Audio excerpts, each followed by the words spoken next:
but that's not enough. She and her husband have also been active in civic and charitable organizations, including the Lions Club, Rotary, church, school, village, and Republican organizations. While her children were in school, Maria worked part-time as liturgy coordinator at St. Mary's Catholic Church in Buffalo Grove. Once they were all in school, she had the opportunity to work at decommissioning, with the decommissioning project for the Zion nuclear plant as manager of public affairs.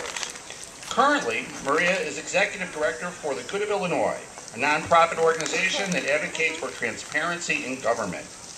She's village president of Long Grove, and as if she didn't have any more time in her schedule, she was also recently a congressional candidate. She's a graduate of the University of Illinois at Chicago with a degree of economics. Today, Maria will be speaking about the need for transparency and accountability in government spending and how to press our elected officials in government that more closely resembles what our Constitution dictates. And boy, do we need that. Maria Rodriguez. Thank you very much. I'm here to tell you we got about 80 days left here. About 80 days. And I'm here to tell you that patriotism is contagious. I learned about this for the first time, thank you, learned about this for the first time when I was a little girl.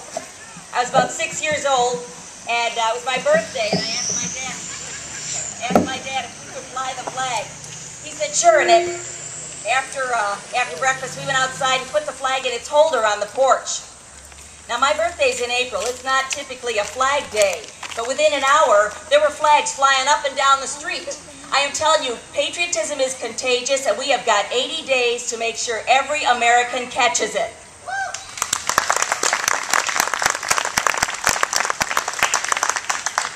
Our United States is in dire straits, but I will tell you, Illinois is in even worse shape. As was said, I am the executive director of For the Good of Illinois. I work together with Adam Andrzejewski. You know him. We coined the phrase, open the books. Have you heard about open the books? Open the books is the answer to the question, where's the money? When I hear that Illinois is number 48 in job growth, now think about that. We're 48 in job growth, yet we're in the middle of the country. You can move cargo or people through Illinois by any mode of transportation. The infrastructure is here. We even have a large body of water, yet we are 48 in job growth. You have to say, why? Where's the money?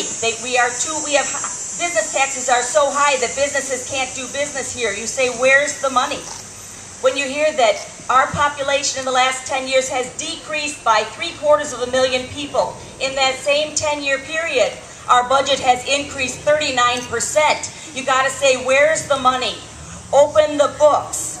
The problem is that there are some legislators who will not open the books. This current leadership that we're seeing, you can also AKA call that Michael Madigan, this is a culture of corruption.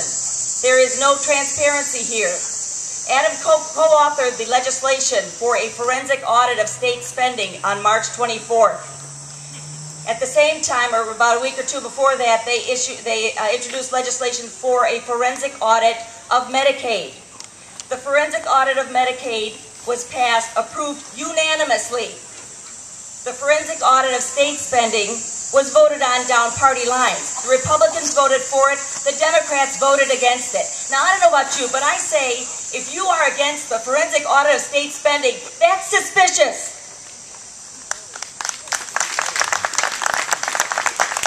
It reminds me of when my children were teenagers. I remember telling them, you know, if you can't tell me what you're doing, you probably shouldn't be doing it. And I would say that to every elected official. And I can say that because I am an elected official. I'm a second-term mayor. I can tell you I know where every dime is in our balanced budget. I can tell you we are counting copies right now in Long Grove because the state has not paid their bills. They haven't paid sales tax that is owed to us in over 5 months. It's a problem when our elected officials at the state level, the leadership is mismanaging the public funds. So you are needed here today. I'm urging you to do 2 things. First of all, For the Good of Illinois, go to our website, join us. We need to show them. We've got about 50,000 names. We need your name to be added to that list. The visual that that comes to mind is the Verizon commercial. With the whole network, we've got 50,000 people in that network. I urge you to join with us. You, me, that 50,000 people standing there looking at Michael Madigan saying, "Can you hear me now, and are you listening?"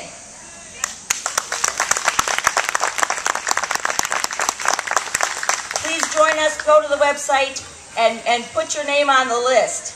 Also, I urge you in this, we got 80 days left. If you know of a candidate that you're supporting, get behind them in a very meaningful way. If you can't support them financially, then volunteer your time.